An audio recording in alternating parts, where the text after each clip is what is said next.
Hi, and welcome to part 4 of the case for Dr. Edward William Pritchard. This is part 2 of his trial. Again, just a lot, so we'll get into it. From the Caledonian Mercury for Tuesday the 4th of July 1865, we have the trial of Dr. Pritchard for the murder of his wife and mother-in-law. Second day, Tuesday. The court resumed this morning at 10:15 o'clock, and like the day before, was crowded. Mary Patchison, who, on being examined by Mr. Gifford, deponed, "I was engaged to be cook in the service of Dr. Pritchard, the prisoner. I entered his service on the 16th of February last. I did not see Mrs. Pritchard when I came. I think she was lying poorly at the time, and I did not go up to her bedroom. Mrs. Taylor took charge of the house and gave me my directions. Mrs. Taylor occasionally spoke to me about Mrs. Pritchard." "Did she say anything about her when you first came?" "She said she could not understand her trouble, and told me that she was often sick and vomited frequently, and troubled so that she could get no sleep at night. I saw Mrs. Pritchard on the evening of the 24th when the bell rung. It was about 9 o'clock. I understand that Dr. Patchison had been called in. I went upstairs to see if I could be of any service to anybody, while Mary MacLeod went for Dr. Patchison. I went to the top flat and stood at the head of the stair." "Did you see anything going on in Mrs. Pritchard's room?" "I heard Mrs. Pritchard saying, 'Mother, dear mother, are you not going to speak to me?' The bedroom door opened soon after, and the prisoner came out and told me that Mrs. Taylor was gone. I went into the room and found Mrs. Taylor lying in the bed, apparently dead. Mrs. Pritchard was also in the room. That was the first occasion on which I had seen Mrs. Pritchard. I had seen Mrs. Taylor some time that day, about 7 o'clock, when she was down in the kitchen speaking to me." "How did Mrs. Taylor appear to be in health when you saw her on that occasion?" "She appeared to be somewhat peevish." "Did you not see Mrs. Taylor again until you found her in the bedroom that night?" "No, I did not. I was usually but very little upstairs. My work was done below. I was told several times after Mrs. Taylor's death about Mrs. Taylor's sickness. After Dr. Pritchard had come out of the room and told Mrs. Taylor was gone, he returned immediately again. When I saw Mrs. Pritchard in the bedroom, she was crying and rubbing her mother's hands. The doctor asked her if she would not go downstairs.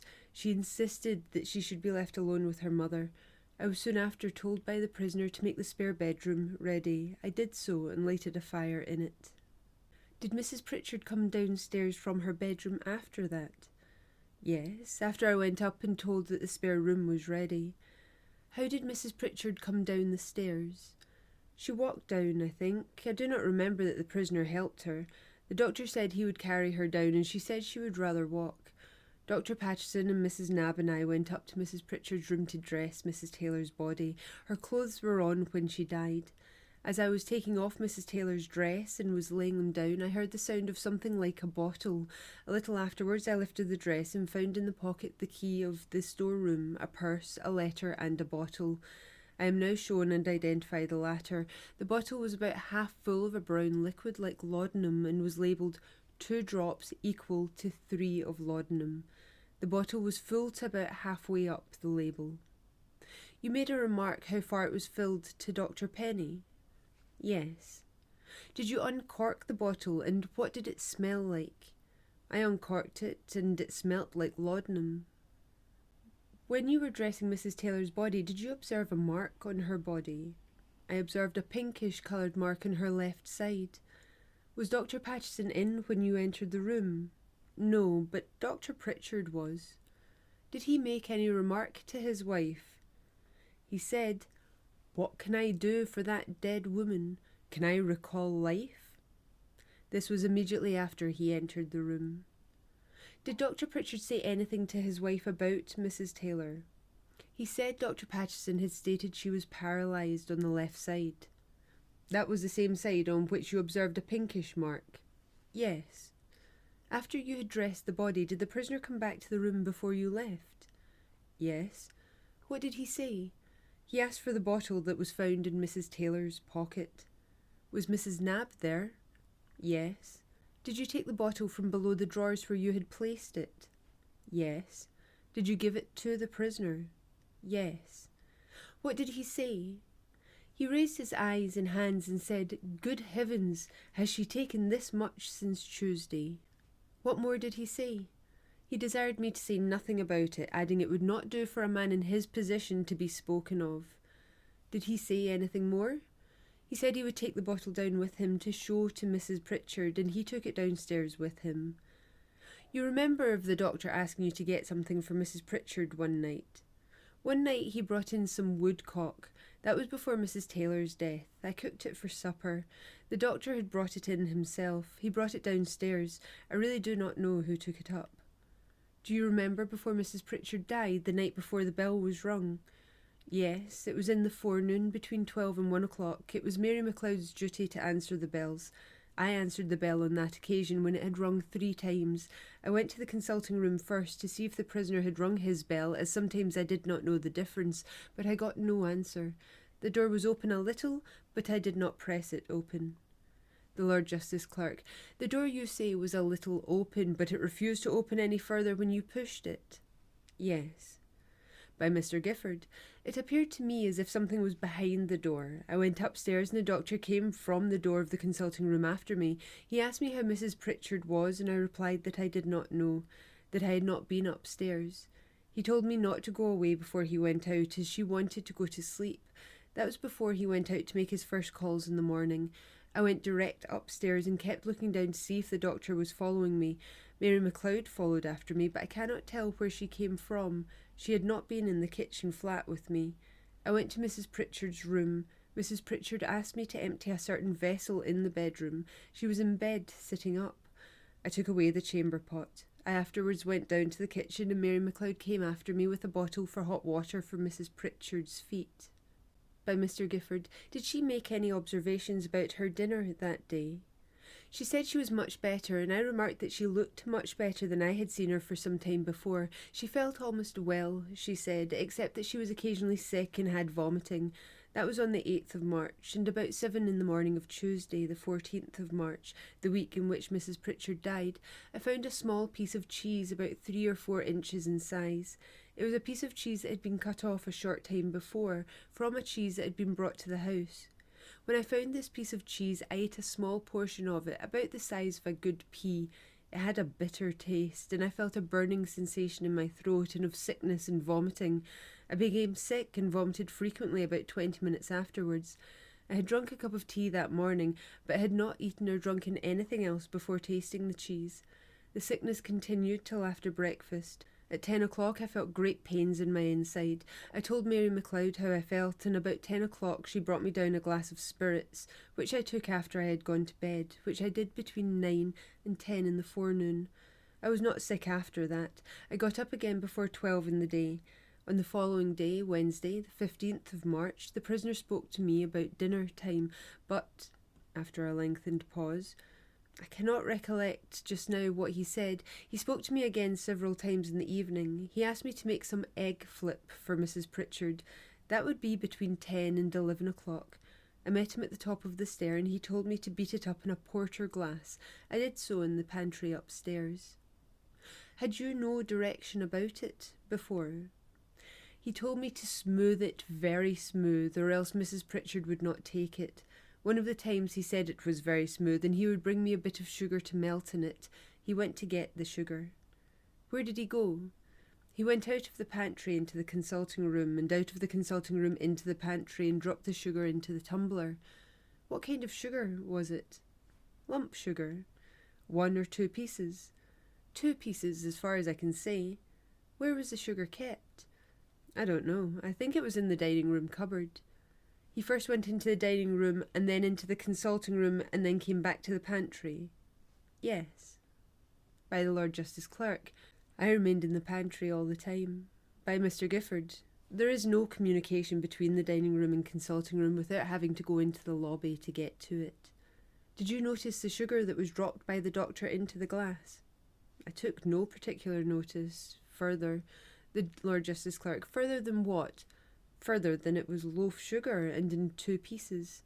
What did the prisoner say about the egg flip being sent for?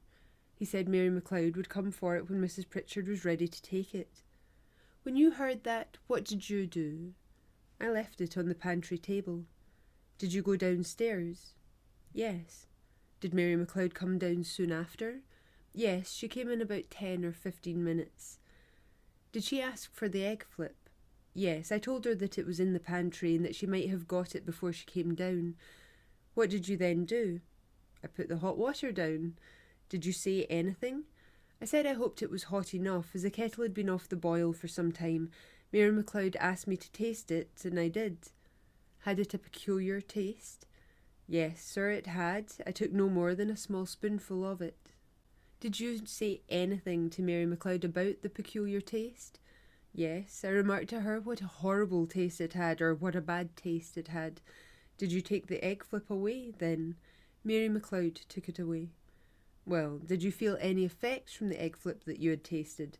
I became sick immediately after tasting it. How did you feel?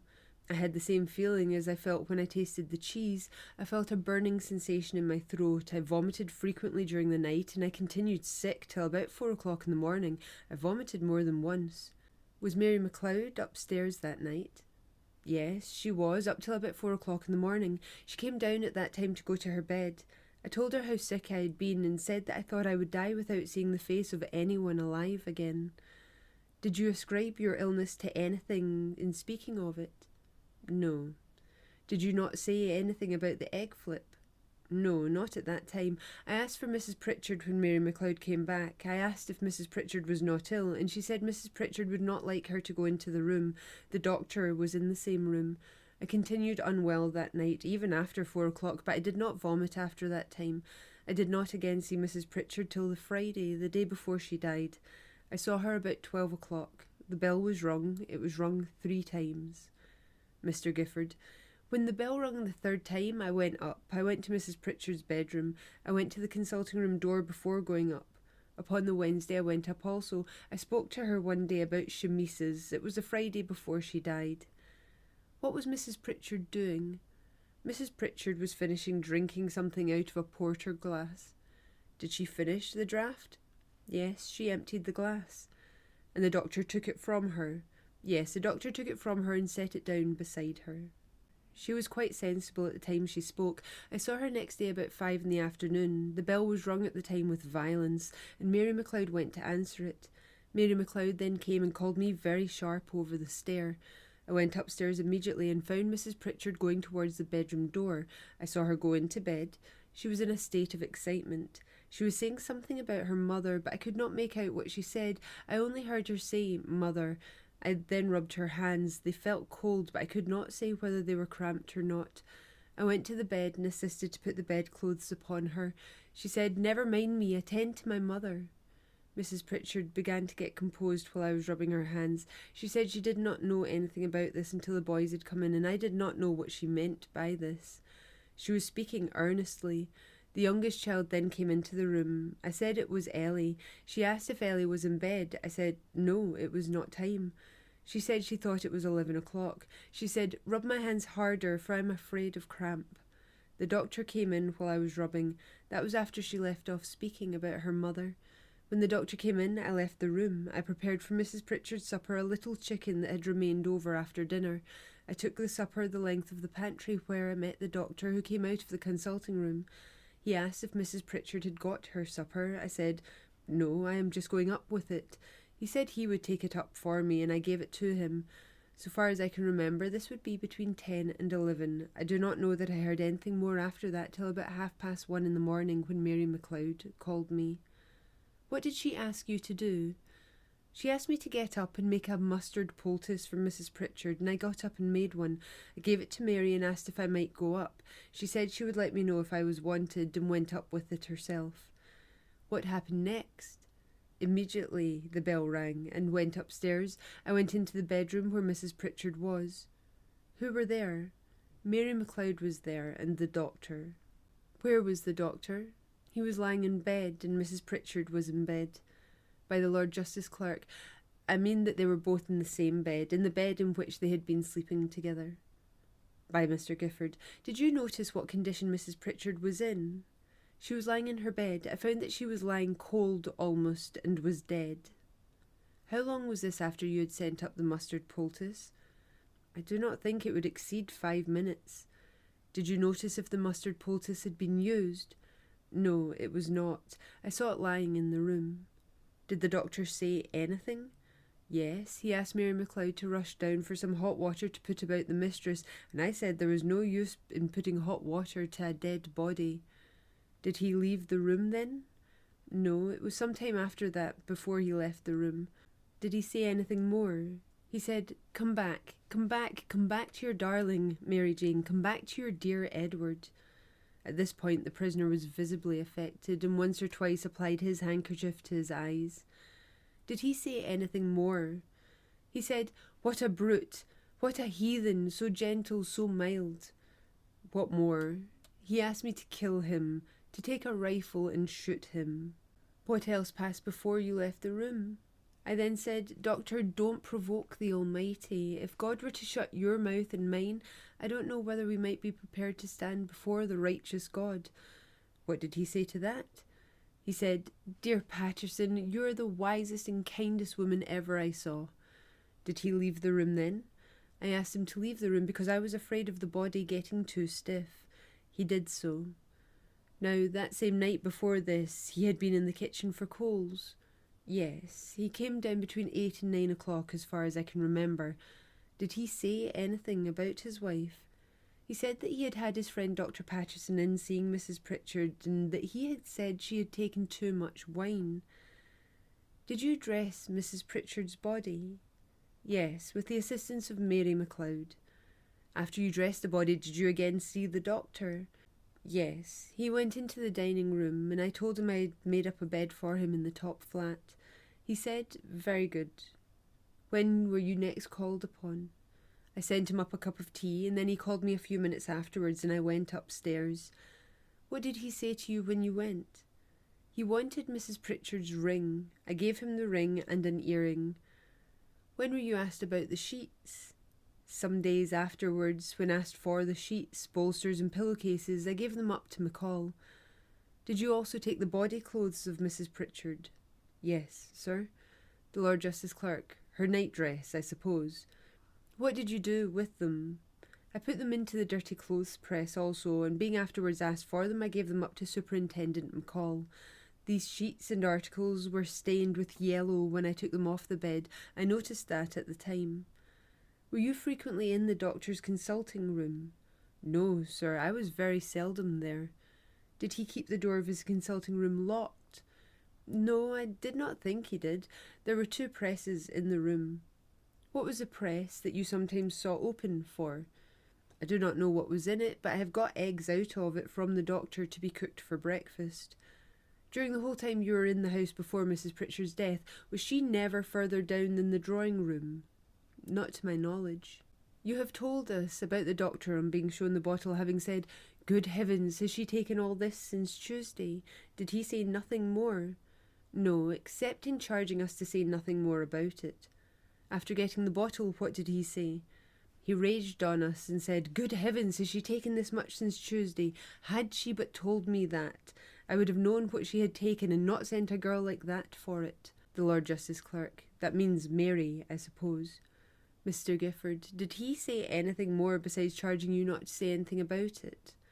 Not that I'm aware of. He said that Mary had told him that we found the bottle in Mrs Taylor's pocket. By Mr Gifford. She was speaking about her mother when I first saw her.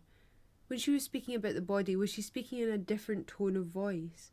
Not at all. She mentioned my name at one time, and then I thought she was quite aware she knew me.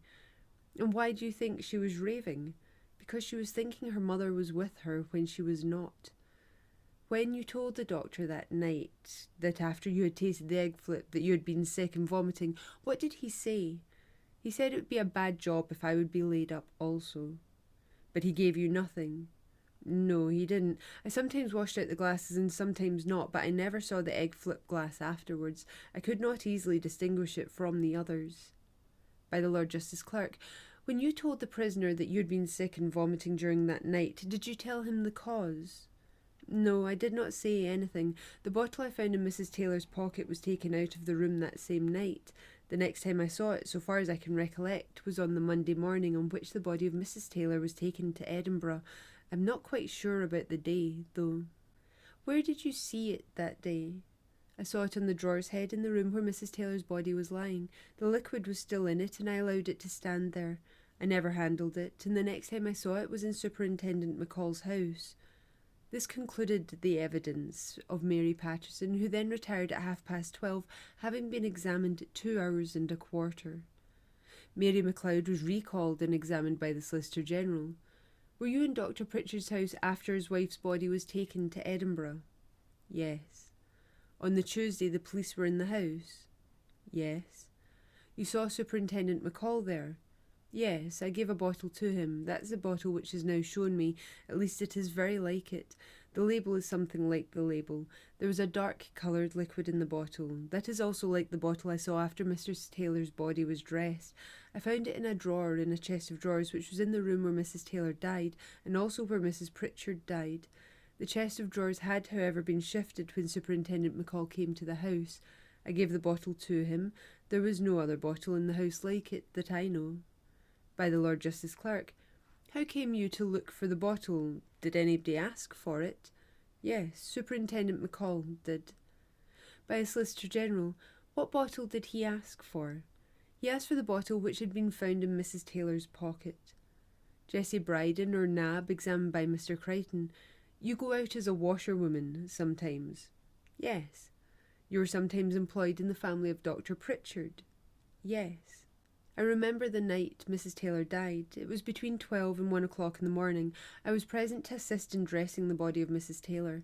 Mary Patterson assisted me. I found a bottle in the pocket of Mrs. Taylor. The bottle now shown me is the bottle. I read the label, and it is the same which I now see. There was a brownish-coloured liquid in the bottle, rather thick.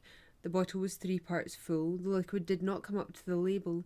Dr. Pritchard took it downstairs with him. Mary Patterson put it in the drawers, or rather under the drawers. I saw the doctor after that. He came into the room and was told that it had been found in the pocket of the deceased Mrs. Taylor. He asked Mary Patterson to give it to him, and she did so. He then said, "Good heavens, has she taken all that since Monday?" He said she ought not to have sent a girl like that to buy it for her, but that she ought to have asked him. He added that she had been in the habit of taking it for years. He told us we were to say nothing about it, for it might lead to a little trouble. This he said the night after her death. Did he speak to you again about this bottle? Yes, next morning in the consulting room. No one was there but myself. He said he had no doubt it was poison, and she had taken too much of it. He did not say anything more than that. Some soiled bedclothes were taken off the bed by me. They appeared as if they'd been soiled by vomited matter. She said to me that she had been sick, but was not aware of it till the morning. The Lord Justice Clerk. She vomited in her sleep, then? Yes. Mrs. Pritchard said that when she was in Edinburgh she was very well, and that she felt much better. Thomas Alexander Connell, student, examined by the Solicitor General. I am a student of medicine and boarded with the prisoner from November 1863 till a recent date. I generally ask the doctor every morning how Mrs. Pritchard was. At first he sometimes said she was better, and sometimes he said worse. He did not tell me at that time what was the matter with her. Afterwards he told me he thought it was gastric typhoid. The Lord Justice Clerk. When did he say that? It would be after her mother's death. By the Solicitor General. Before that he did not give any name to her illness at all. He mentioned one of the symptoms as sickness, which he said came on wherever she had eaten anything. By the Solicitor General. The only symptom of illness that the doctor mentioned was sickness. Will you tell us as distinctly as you can what Mrs. Taylor said to you about Mrs. Pritchard's illness? She said she was sick every time she tasted food, and that she had the cramp in her arms and hands. She said the cramp generally came on at night. Did Mrs. Taylor ever speak to you about being sick herself? Once she did. She said she was sick after taking some tapioca that had been prepared for Mrs. Pritchard. Tell us what she said about that. She said it had been prepared for Mrs. Pritchard and that it had been taken up to her room. Mrs. Pritchard refused to take it, and Mrs. Taylor took it herself. About an hour and a half after she took it, she was seized with sickness and vomiting. Did she tell you how long the sickness and vomiting continued? About an hour, I think she said. Did you understand from what she said that it was a severe sickness? Yes, I did. Did she say anything else? She said she was glad Mrs. Pritchard had not taken it, as it might have proved fatal in her delicate state. She said she would send the tapioca back. That was all she said. I believe she said something to the effect that her attack was something like what Mrs. Pritchard had. This was shortly after she came to Glasgow. I'm aware Mrs. Taylor died at an early hour on the Saturday morning. I'd seen her on the Friday. There did not appear to be anything particular the matter with her on the Friday. She seemed to be a strong, healthy old lady. I noticed no difference upon her on the Friday. I next heard of her about 9:30, when Dr. Pritchard came to me in the dining room and told me that she had been taken suddenly ill, and he desired me to go for Dr. Patterson. I asked what he thought was the matter with her, and he said he thought it was apoplexy. I went for Dr. Patterson, and he came about 10 o'clock. I was not present when he came, but I saw Mr. Pritchard shortly after he left. I asked him if Mrs. Taylor was any better, and he said she was not. I asked him if it was apoplexy, and he said it was. The next time I heard of Mrs. Taylor was next morning, when the doctor came into my bedroom very early and awoke me by saying that Mrs. Taylor was dead. He said something I did not catch, as I was not awake, but he said she had died about 12:30. He had said she died very calmly. In the morning he said he was unconscious when she died. Did he say anything about her having returned to consciousness before she died? Yes, he said that she had recovered consciousness a minute or two before she died. I left the house and went to my father's the next day. When I returned in about a week, on Monday the 6th of March, I saw Mrs. Pritchard. I asked her how she felt, and she said she was pretty well. The doctor was present at the time. She seemed as if she was getting better. I thought she was looking better, or convalescent at least. Had she the appearance of one who had undergone severe suffering?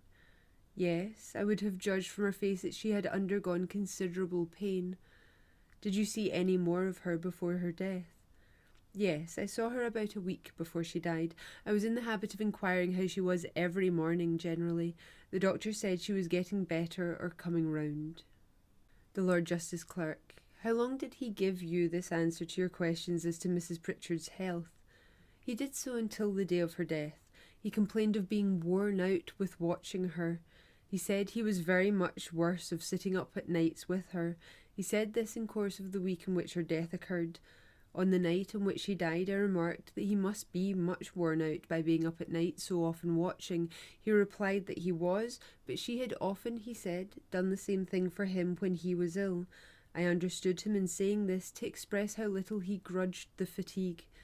On the Saturday night before her death, the prisoner gave me a doctor's prescription in his own handwriting and asked me to go and get the medicines marked on it for Mrs. Pritchard. He told me to go to the Glasgow Medical Hall or the Apothecaries' Hall, I think in Elmbank Street, off Sauchiehall Street. I got 2 vials filled with some liquid preparation. I gave this to the prisoner. I did not read the prescription. This was about 9 o'clock in the evening. I brought back the prescription with me along with the vials which I got. I was told of Mrs. Pritchard's death the following morning by Mary MacLeod. By Mr. Clark: I remember Mrs. Pritchard going to Edinburgh last year. I remained in the house at Glasgow when she was absent at Edinburgh. I was ill during the time she was absent. That was in November. I had sickness and cramp, but I cannot remember of much else. I took ill at dinner time. When I was ill, I vomited. On these occasions, when I was taken ill, I could hardly sit up. It was in November that I was first taken ill. The next time that I took ill was in February. I was ill for about a fortnight or so. I was not away from the table the whole time, only about 3 or 4 days. By Mr. Clark: I was ill again every morning after breakfast. I was ill about 2 hours. It was about half an hour after breakfast. The illness lasted about a week in the beginning of February, and I was ill again towards the end of that month. The tea was poured out at the table at breakfast, but it was brought up maid. Catherine and sometimes the others brought it up. Cross-examined by the Solicitor General: Sometimes the doctor poured the tea out and sent it up with the servant. Were you sick in the way that you have mentioned at any time when Mrs. Taylor was in the house? Yes, shortly after she came. That was the 3rd attack. The first attack was in November, the 2nd in February, and I got better of that and had an attack in the same month of February. I did not feel ill in the latter month except at breakfast. I was not ill every day. I always vomited when I was ill. You have said something about the cramp, I think. Yes, in November. Did the cramp return in February now and again? Yes. Where was it? In my hands. Were you able to account for the sickness? No.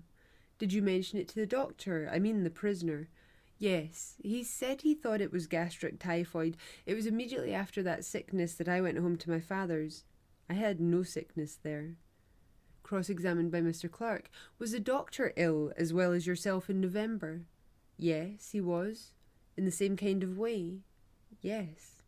Richard John Christian King, examined by Mr. Gifford. I am a medical student. I went to board with Dr. Pritchard in October last. I remember the morning Mrs. Taylor died. I had seen her at 8:30 in the consulting room. She was writing letters. She appeared to be quite well. I next heard of her that night about 10 o'clock. She was dangerously ill, the doctor told me. I went to bed between 11 and 12 o'clock and was awakened sometime about 12 by one of the servants telling me the doctor wanted me. I got up and saw the doctor. He asked me to go up to the telegraph office and telegraph dangerously ill to Mr. Michael Taylor of Edinburgh, Mrs. Taylor's husband. Did he not lead you to understand that she was dead? Not at that time. I went to the telegraph office and telegraphed the message. I came back and saw the doctor, and he told me to go back again to the office and telegraph to the same person. Dead. Did he tell you that she had been dead the first time? Yes, he said he did not want to alarm the old gentleman. You remember the night before Mrs. Pritchard's death? Yes, I came into the house about 11 o'clock that night. When were you awakened? I was awakened about 1:15 or 12:30 by Mary Patterson. I got up and went to the doctor's room. I found him in bed beside Mrs. Pritchard. I looked at Mrs. Pritchard. What state was she in? She was dead. Did he ask you to do anything? He asked me to go for Dr. Patterson. I went and saw Dr. Patterson, and he said he would come. When you came back to the house, what happened? One of the servants met me and said the doctor was not to come. What did you do next? I went down to the Victoria Hotel for Mr. Taylor, the deceased Mrs. Taylor's husband, and got him there. I did not go back to Dr. Patterson's. The Caledonian Mercury for Wednesday the 5th of July continues the second day of the trial. Janet Hamilton, dressmaker, Thistle Street, Garnet Hill, Glasgow, examined by the Solicitor General. I was acquainted with Mrs. Pritchard and was in the habit of making dresses for her. She observed that she could not account for her sickness nor say what was the matter with her. She said it was very strange she was always well in Edinburgh and very ill when at home. I said that her being always well in Edinburgh was owing to her breathing her native air. She remarked that she did not know about that. Was there anything about her expression or manner which struck you when she said that? I did not think anything, although I thought that she was very serious in her remarks and that she was very anxious to know what was wrong with her. Dr. W.T. Gairdner, on being examined by Mr. Gifford, deponed, I am Professor of Medicine in the University of Glasgow. I know the prisoner. On the night of the 8th or 9th of February, a message came to my house requesting me to call at the prisoner's. The message was to come and see Mrs. Pritchard. I went immediately. Did he tell you before he introduced you what was the matter? In general terms, he said she had been very sick and that her stomach was not able to bear anything. I think he said she had been some weeks so. When he introduced you, how did you find Mrs. Pritchard? I found Mrs. Pritchard in bed with a considerably flushed face and in a state of pretty considerable excitement. She then, I think, told me herself that she had been sick. Was any opinion expressed by the doctor as to what was the matter with her? The only thing I can recollect was when the spasms became known to me, and he said it was catalepsy. He mentioned that Dr. Cowan of Edinburgh had seen her, and said that Dr. Cowan had ordered stimulants and that his wife had had chloroform, but whether it was on account of Dr. Cowan's orders or not, I do not know. I think he said his wife had had champagne for stimulants. She said she was aware that I was a college friend of her brother, Dr. Michael Taylor of Penrith. I found her as if she had been sick, and to a certain extent exhausted, but not extremely exhausted. She had a very good pulse, and there was nothing indicating immediate danger. The most remarkable thing about her condition was the violent state of mental excitement she was in, and the spasms in her hands.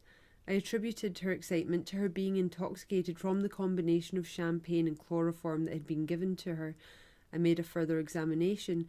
I then withdrew to the fire in order to warm my hands, with a view to making a further examination of her person, and I had no sooner turned towards the fire than she began to scream out at the pitch of her voice, "Oh, you cruel, unfeeling man, don't leave me."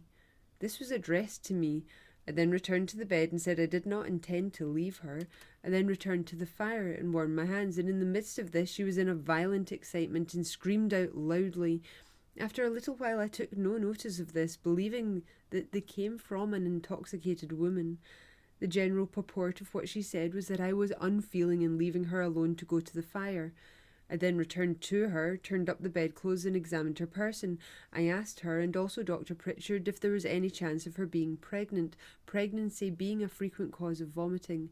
I was told that there was none. I ordered that stimulants should be discontinued. I repeated it most emphatically to Dr. Pritchard and said that I thought this was a very bad practice and that she was to get no more stimulants until I saw her again. From what I observed, I saw no symptoms of catalepsy in her. I must first be plain and say that I hardly know what catalepsy is. It is not a disease of ordinary medical experience at all. We only know about it from books, and a great deal of what is written about it is apocryphal. I do not remember her using any expression while I was there about hypocrites. She said a great deal while in the hysterical way, of which I took no notice. I arranged to see her the same day of which this was the morning. I called between 12 and 1. I saw Dr. Pritchard and he said she was better and quite quiet. She had vomited a good deal and still had the remains of the spasms in her hands. I directed that she was still to get no stimulants and no medicine, and that when she required any food, she was to get a plain boiled egg and milk and bread or anything else. I told her that my object was to make her food as simple as it possibly could be, in order that there might be no possibility of her getting anything that would produce sickness or irritation of the stomach. I was very much puzzled from this visit to form an opinion as to what was the cause of her illness. I thought she was intoxicated the evening before, drunk, in fact. I thought she was hysterical. I don't think I saw her after this second visit. Did you think her case required serious consideration? Yes. Tell me your impressions. My impression was that if I had been a general practitioner attending her, I would probably have seen her every day at that time. But there was a doctor in the house, and my habit is to act as a consulting physician and not as a general practitioner. Did you return next day? I think not. I think I never saw her again. I was never sent for again. By Mr. Gifford. Did you write a note to the prisoner? Yes. Before leaving, I wrote a note or sent a message, I don't remember which, to ascertain how Mrs. Pritchard was, and I received for answer that she was better. I then left for my engagement and returned on the Saturday afternoon. There was a patient waiting for me. While I was engaged with the patient, I believe Dr. Pritchard called and left word that his wife was better and that I need not call. Did you write to your friend, Dr. Taylor of Penrith? Yes. When? I think it was on the 9th of February, after the second visit. What was your reason for writing? My reason was that I was puzzled and I wished to be aided by his suggestions. Were there any symptoms of gastric fever in Mrs. Pritchard that you observed? I did not think there was any fever at all. Had you known the pursuer long before this? For either 1 or 2 years. My connection with him had been chiefly in consultation about a few cases. Was his nomenclature accurate in general? That is, had he any peculiarity in the way in which he spoke of disease? I can't answer that question. Did you not observe anything peculiar in his nomenclature of disease? Well, I thought he spoke a little at random occasionally. What do you mean by that? Well, I mean by that I did not think he was a model of accuracy and wisdom in applying names to things. Without being a model of wisdom, caution and accuracy, describe the way in which he spoke of disease. I think he was rather careless and slipshod in his ideas.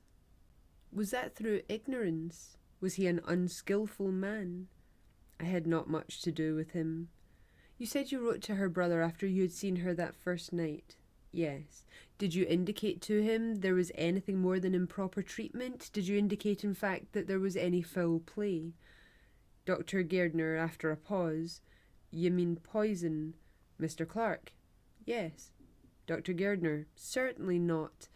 Dr. James Patterson, examined by the Solicitor General. I am a doctor of medicine and have been in practice in Glasgow upwards of 30 years. Do you remember being called into Dr. Pritchard's house on Thursday last? I do. On what day was that? It It was on the evening of Friday, the 24th of February. That was the first time that I was ever called to his house. I was called between 10:30 and 11 o'clock, and I went about the house. I met Dr. Pritchard in the lobby or hall of his own house. Witness. He conducted me into his consulting room on the first floor and told me that his mother-in-law, while in the act of writing a letter, had suddenly been taken ill and had fallen over the chair upon the floor. Witness. The old lady had by this time been conveyed upstairs to the bedroom. The Solicitor General. Just allow me to interpose this question. How long before this visit of yours did he say that the old lady had taken ill and tumbled off the chair? I think he said about half an hour or an hour before I came. I asked if he could assign any reason or cause for the suddenness of the attack. He said his mother-in-law and Mrs. Pritchard had been partaking of some bitter beer for supper, as I understood, soon after which they both became sick and vomited, and both complained that the beer was much more bitter to the taste than usual. The Solicitor General. You are telling us now, I suppose, of what he said to you on your first arrival in the consulting room, where he and you were alone together. Witness. I am. Dr. Pritchard told me that they could not have taken more than 1/3 of a pint each because there was still some remaining in the bottle. I said I could not think it possible that either Allsop's or Bass's beer could produce such an effect, and that the attack must depend upon some other causes. The Solicitor General. Did he point to a beer bottle? Afterwards he did, but not at this time. I then asked him to recount the previous state of his mother-in-law's health. I asked particular in reference to her social habits, when by a particular insinuation he made me distinctly to understand that she was in the habit of taking a drop occasionally. The Lord Justice Clerk. A drop of spirits, you mean, I suppose. Witness. Yes. The Solicitor General. That was of his mother-in-law he spoke. Yes. He also stated to me that Mrs. Pritchard had been very poorly for a long time past with gastric fever. He told me that he had some days previously telegraphed for his mother-in-law to come there and to keep her or to attend to her in her illness. He then went upstairs to the bedroom, and on entering I observed Mrs. Taylor lying on the one edge of the bed. She was lying upon her right side with all her clothes on, and on her head a half-dress cap with artificial flowers.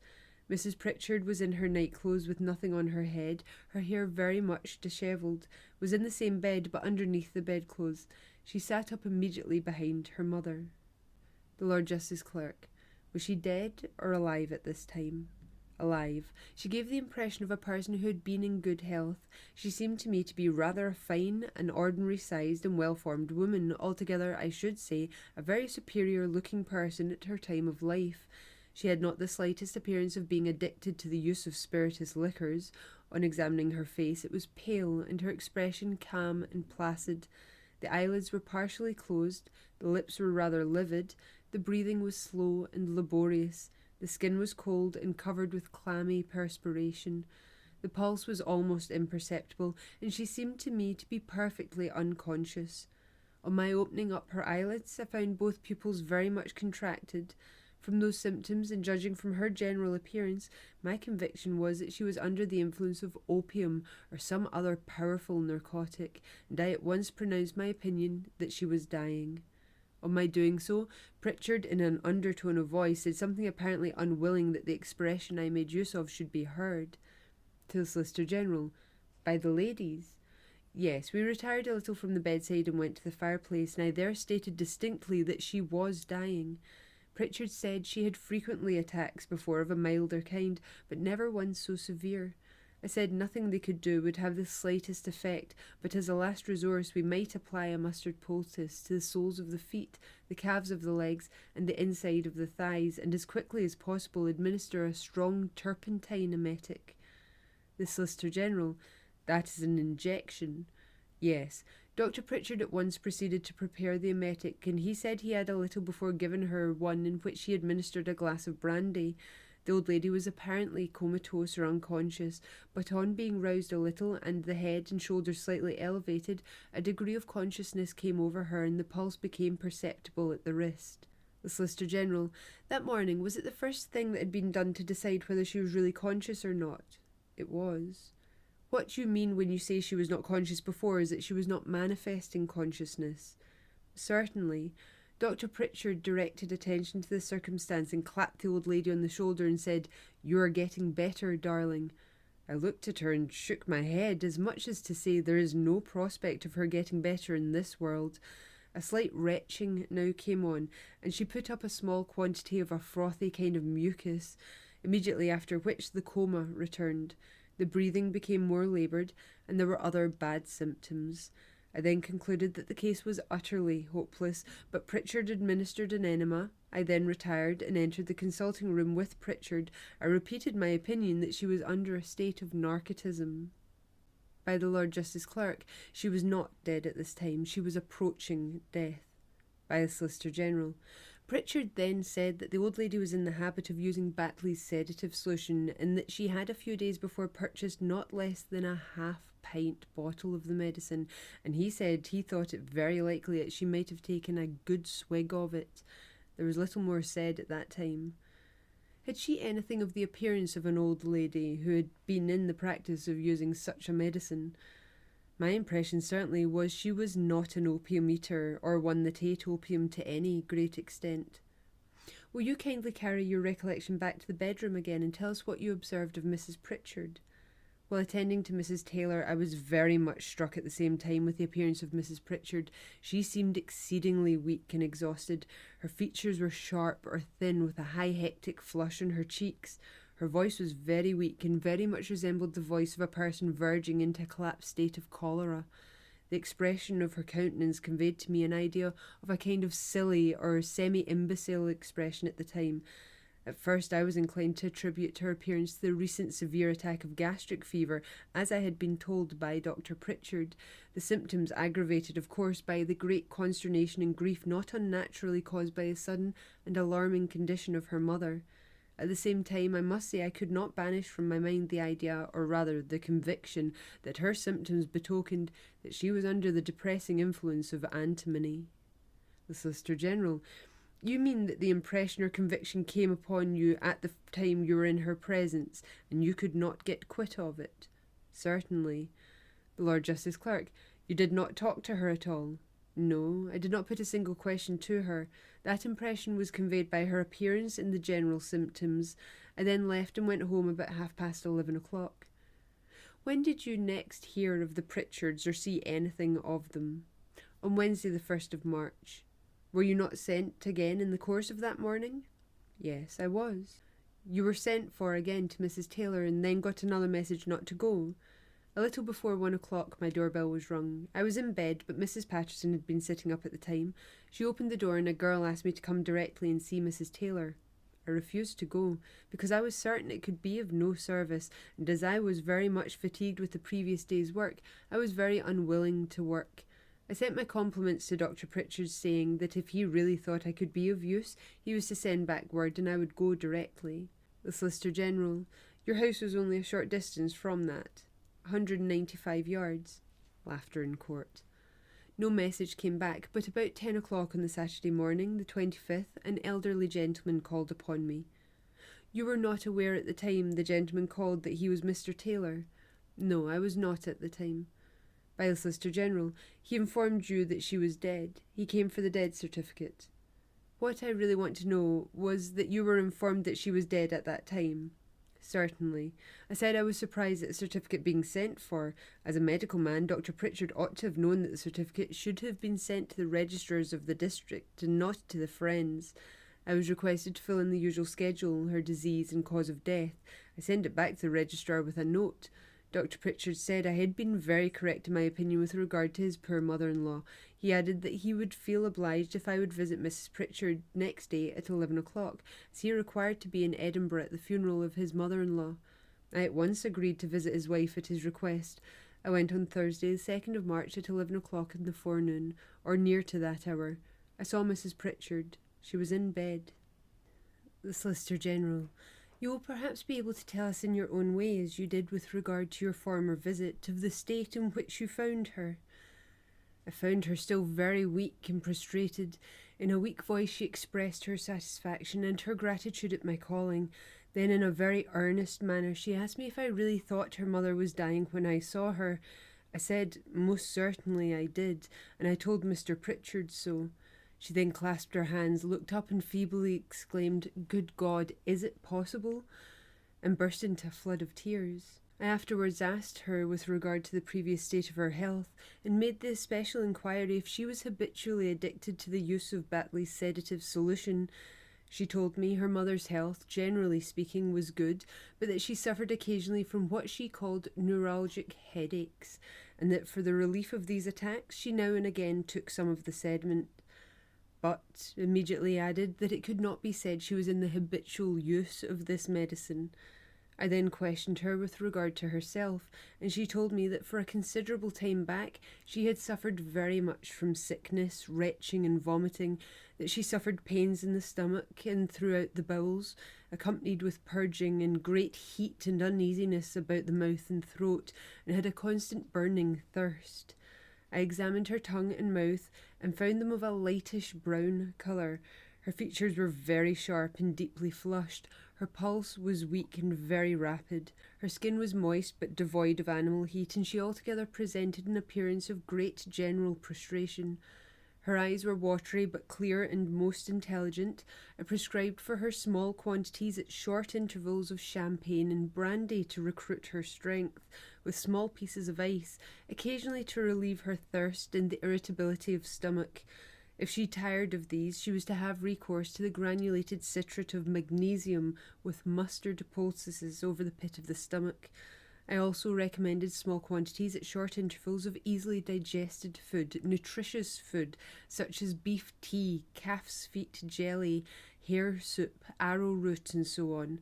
I then wrote a prescription for 12 grains of calomel, 24 blue or grey, 12 grains of powder of ipecacuanha, and 6 grains of aromatic powder, the whole to be carefully mixed up and divided into 6 equal parts, the patient to have 1 powder every day. That was with the view of relieving the bilious disturbance and soothing the mucous lining of the alimentary canal. I have the prescription to her myself, and told her to show it to Dr Pritchard when he came home, and to tell him what I had ordered. The Lord Justice Clerk: You mean that she was to tell him the regimen as well? Exactly, that was what I meant. I did not see Mrs Pritchard again till within 4 or 5 hours of her death. By Solicitor General: The next occasion I had to speak to her was on that visit a few hours before her death on the 17th of March. Dr Pritchard called upon me personally. He requested me to go with him and see Mrs Pritchard, and I went. I accompanied him and went to the bedroom and saw Mrs Pritchard in bed, in a sitting position, supported by pillows. She seemed quite conscious, for when I went up to her bedside she caught my hand, and I could see a half-smile of recognition on her countenance. She very soon began to mutter something about her having been vomiting. She made very little effort at all to speak. When she muttered about the vomiting, Pritchard was standing beside me, and he volunteered to say that she had not been vomiting, that she was only raving. She complained of great thirst, and her husband poured some water into a tumbler and gave it to her to drink, at the same time saying, "Here is some nice cold water, darling." She drank it. I observed that her countenance was very much changed from what it had been before. There was a peculiarly wild expression. The eyes were fiery red, sunk-looking, and her cheeks were hollow, sharp-looking, and still very much flushed. Her pulse was exceedingly weak and very rapid. Her tongue was of a darkish brown colour, very foul. She immediately began to grasp with her hand, as if grasping at some imaginary object among the bedclothes. She muttered something about the clock, and Dr Pritchard said he thought she referred to the clock or timepiece on the drawing-room mantelpiece. There was no clock in the room. I expressed my surprise at her great pain and at her alarming appearance, and asked Pritchard how long she had been entirely confined to her bed since I was there. He said, "Only since morning, for yesterday afternoon she was in the drawing-room amusing herself with the children." I again expressed surprise at her alarming condition. He said she had not slept for 4 or 5 days or nights. I then said we must endeavour to do something to relieve her, and if possible, procure her some refreshing sleep.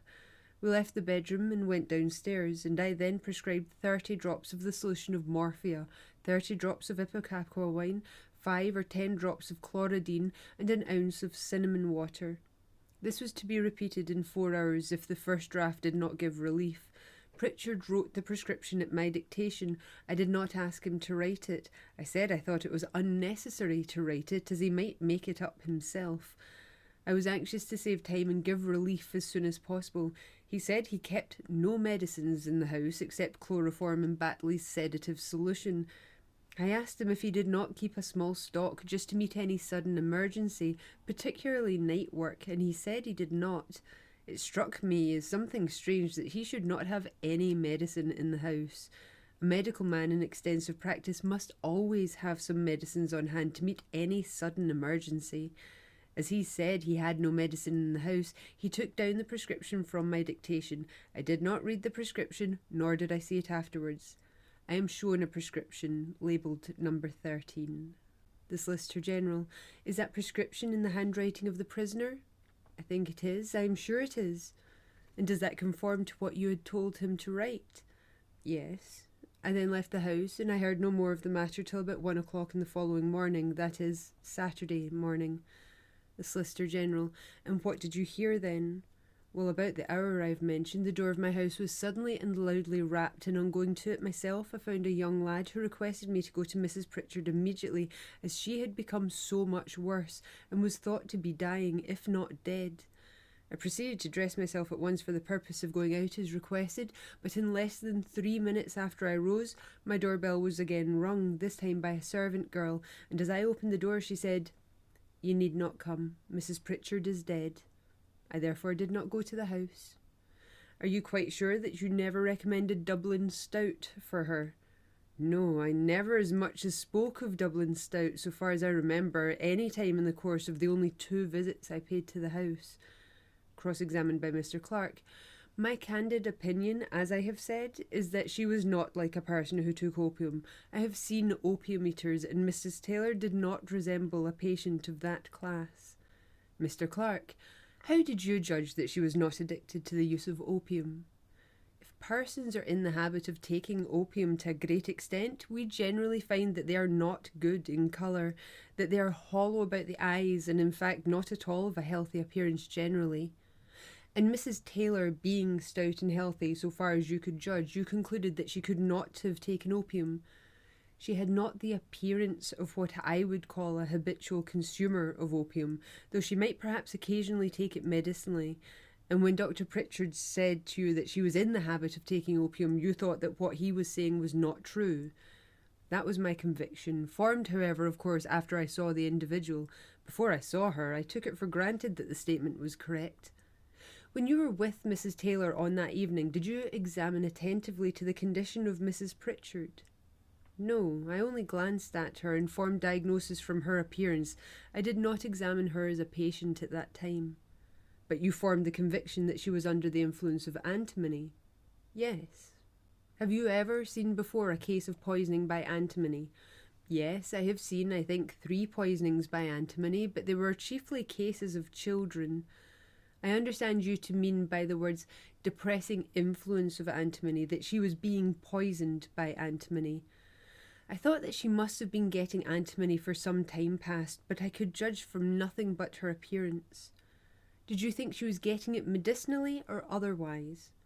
I could form no opinion of the matter in which or motive for which it was given or taken. She was in a state to which a patient could be brought by the long-continued use of antimony. What was your impression of the manner or object with which it was given? My impression was that she had been poisoned or was being poisoned by antimony. I formed that conviction just simply from looking at her, from symptomathology or the science of signs and diseases. Did you go back to see her again?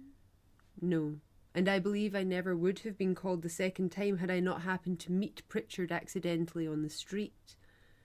Why did you not go back? Because she was not my patient. I had nothing to do with her.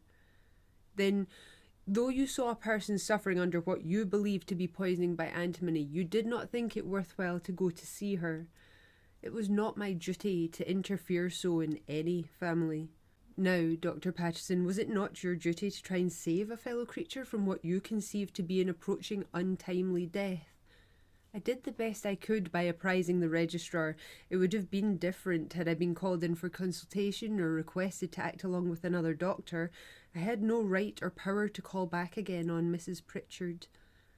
You thought you had no right then to go back and see a person whom you believed to be undergoing a process of slow poisoning by antimony. I took what steps I could to prevent any further administration of antimony or other poison. by not going back to her. No, but by refusing to certify the death in the first case. Had there been a post-mortem inspection on Mrs. Taylor's body, I believe that in all probability the drugging by antimony would have gone no further, at least at that time. On calling the second time, you found her labouring under the same symptoms or similar symptoms as those you observed on her on the 2nd of March? Yes. Did you still believe her to be suffering from poisoning by antimony? I did, and I prescribed accordingly. I saw her alone on that occasion. Did you give her any indication of what you thought was her ailment? No. Did you not say you thought she was being poisoned by antimony? I did not mention anything about antimony to her. Did you mention poison at all to her? I did not. Did you not give her any idea that in your opinion she was labouring under other than natural disease? I did not. Why? Because the medicine I prescribed for her, provided she got nothing else, was sufficient in my opinion to have very soon brought her round. That is taking it for granted that my prescriptions were carefully acted up to, or rather my advice. It was Dr. Pritchard who asked me to attend his wife on the second occasion. Did you mention to him, then, what you thought about the poisoning by antimony? No, I did not think it would have been a very safe matter to have done that. That was your conviction? Yes. Why did you not call on her the next day to see if your advice and prescriptions had been acted up to? I had no right to do so. She was under the care of her husband, Dr. Pritchard, and had I done so, I would have considered myself intruding upon the family. But dear me, doctor, when you saw something so very special with this particular case, ought you not to have gone back again? No, and that's simply because it was none of my business. She had her own husband, and he was a medical man. I had, as I considered, discharged the duty that was incumbent upon me, by prescribing certain things and not seeing whether your advice or prescriptions were followed or not. In any case, the consultant has no right to go back to see if the patient has acted up to his instructions. Then you abstained on the score of the dignity of your profession.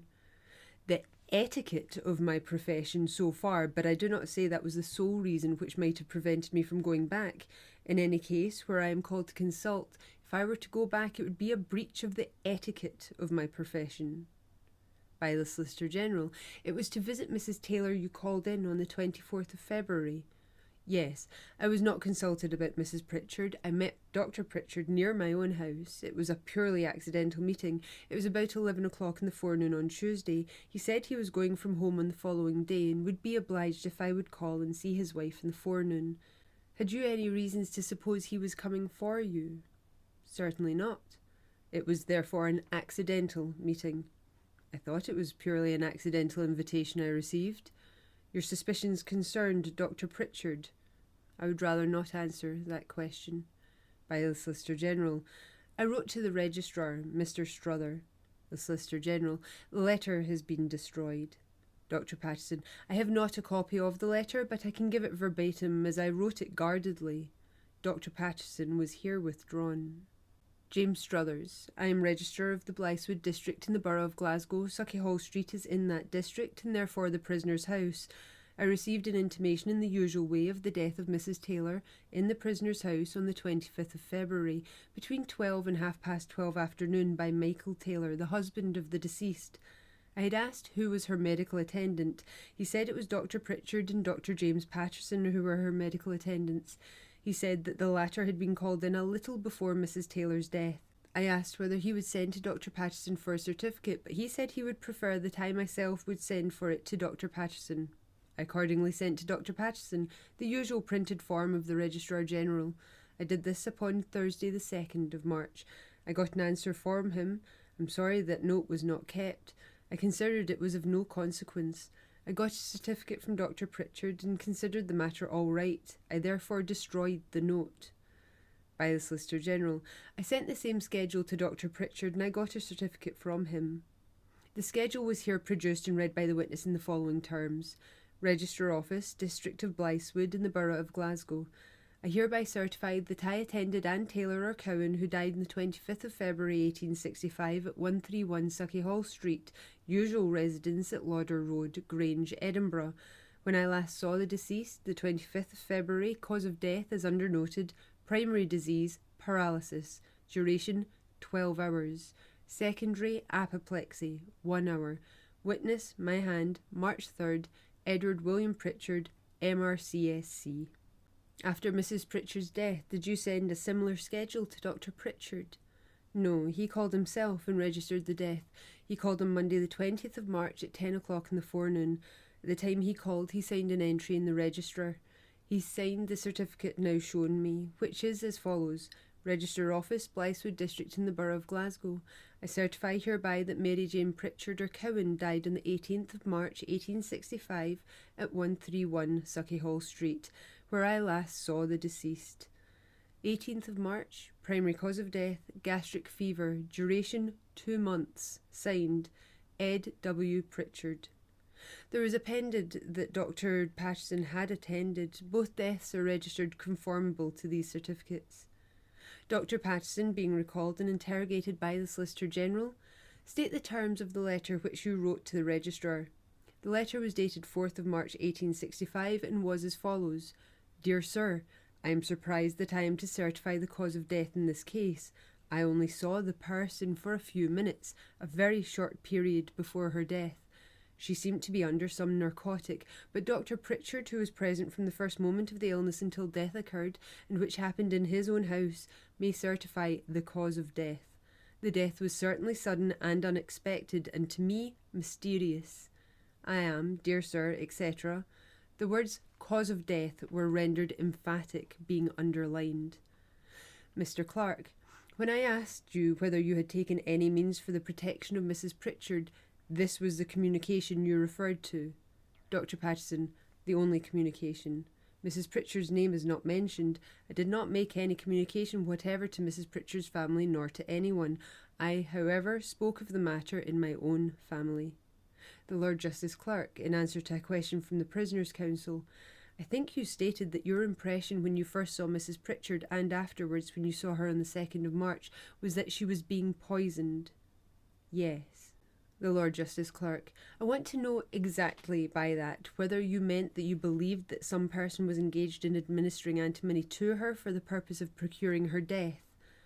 That's my meaning. Some person to me unknown. Dr. James Moffat Cowan, examined by Mr. Gifford. I am a doctor of medicine in Edinburgh. I have not been in practice for several years, but I am a doctor of the university.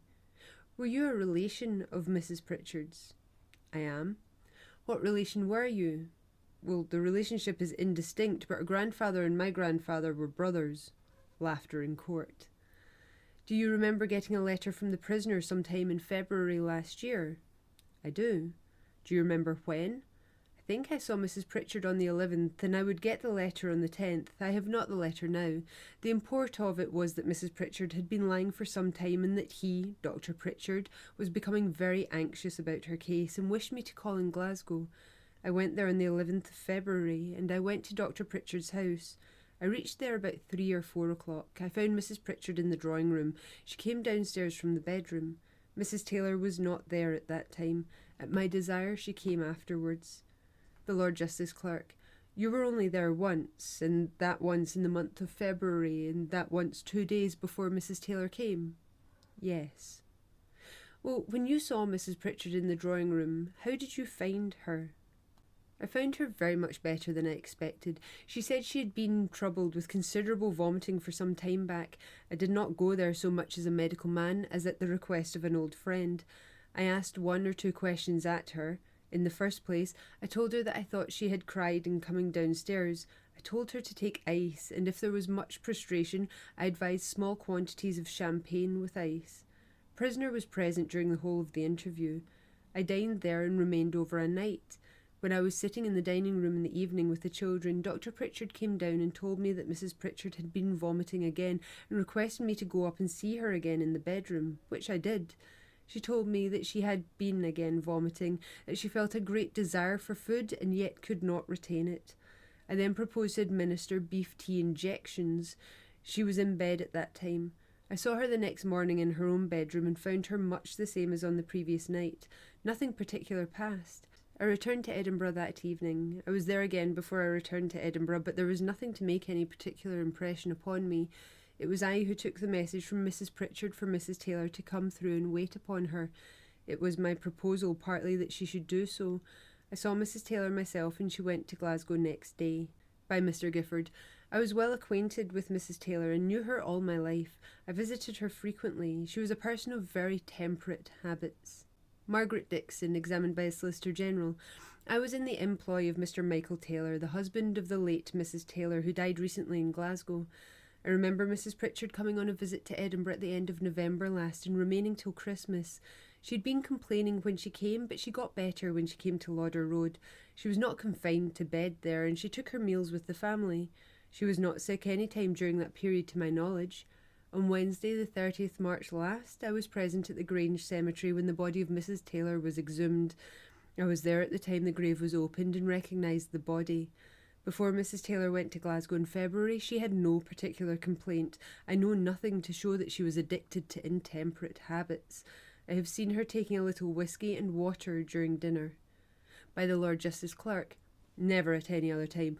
No, nor did I ever see her affected by it. Michael Taylor, silk and lace merchant, High Street, Musselburgh, was the next witness.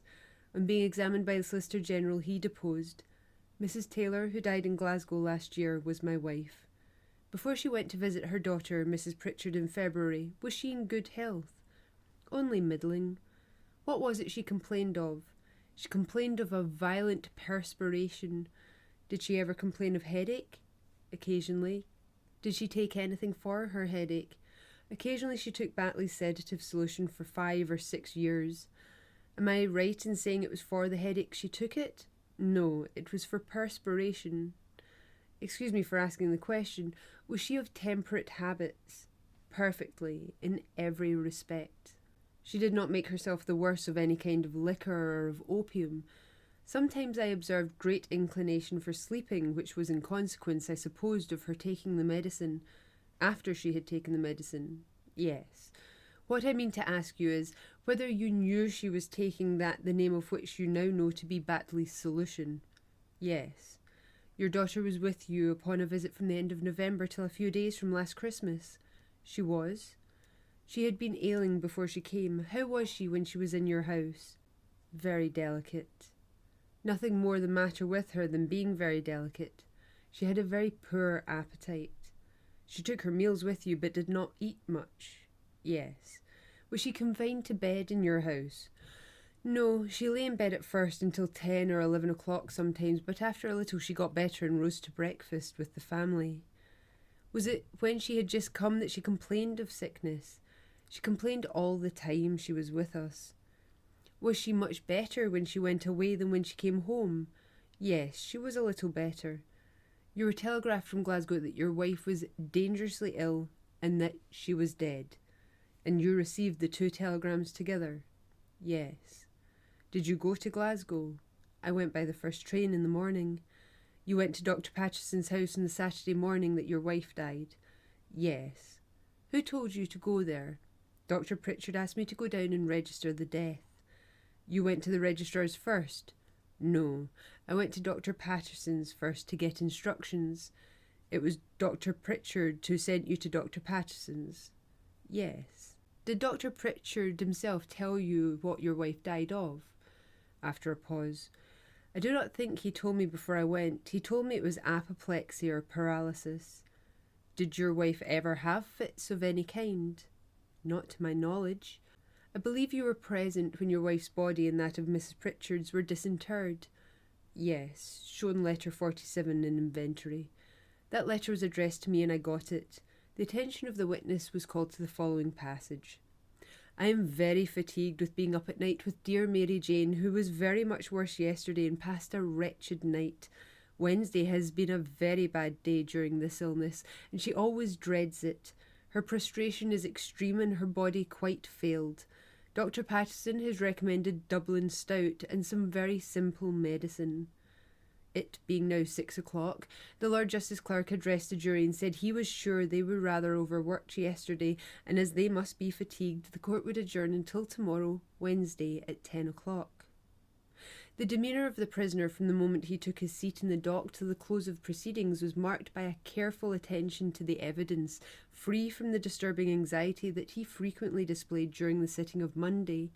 On appearing in court, his brother, who had been waiting for him, shook him warmly by the hand and asked him how he felt, to which the prisoner gave us the somewhat jocular reply, "Fresh as a daisy." Mr. Pritchard, as on the first day, remained seated by the doctor and occasionally took notes of vital points in the evidence. From the Fife Herald for Thursday, 6th of July, 1865. Appearance of the prisoner. His appearance is already familiar enough to the public by means of the carte de visite photographs to be seen in so many shop windows, and we may say that the correctness of these portraits is undoubted. If there is any difference, the prisoner seemed to be a little stouter than the portraits represent him, and a little balder. His hair hangs down, however, long and thick over his ears, and his black beard is also long and bushy. He was dressed altogether in black, with deep mourning band on his hat, and weepers on his coat sleeves covered with crape. The prisoner manifested singular coolness and self-possession, without any admixture of bravado. There was a quiet, gentlemanly bearing about him, which, so far as external appearance may be taken into account, told in his favour. He looked perfectly cool, although pale. He stared pretty steadily at the judges and glanced occasionally round the court in a way that showed no embarrassment or superabounding nervous anxiety. If he be an actor, he is indeed a consummate one. There was something self-possessed in the very manner in which he occasionally raised his hand to his mouth and touched his beard. Once or twice during Mary MacLeod's evidence he coloured slightly, and there seemed to rest upon his face an expression as if he were mentally contradicting her statements. Beyond this, he manifested no emotion of any kind. With his personal appearance, everyone in Glasgow is familiar from his carts, which give, on the whole, a faithful idea of the man. His face, with the flowing beard, is handsome, but the expression is not altogether pleasing. It is the face of a man who thinks well of himself and of his good looks, but certainly not the face of one whom you would pitch upon as the likely perpetrator of an atrocious crime. Dr. Pritchard's brother sat steadily beside him the whole day, and drank in each word of the evidence, occasionally leaning forward upon the rail, in his anxiety to catch every syllable. Mary MacLeod's evidence was generally held to tell very much against the prisoner. As she made each reluctant admission, you could see the audience glance at one another, and then down at once upon Pritchard to see how he bore the ordeal. It was certainly a trying position for an ignorant girl to be placed in, but, as the proverb says, as she made her bed, so must she lie on it. And that ends part 4 of the case against Dr. Edward William Pritchard, and part 2 of his trial, day 2 of his trial, in fact. So we may see you again for the final and third part of his trial. Take care.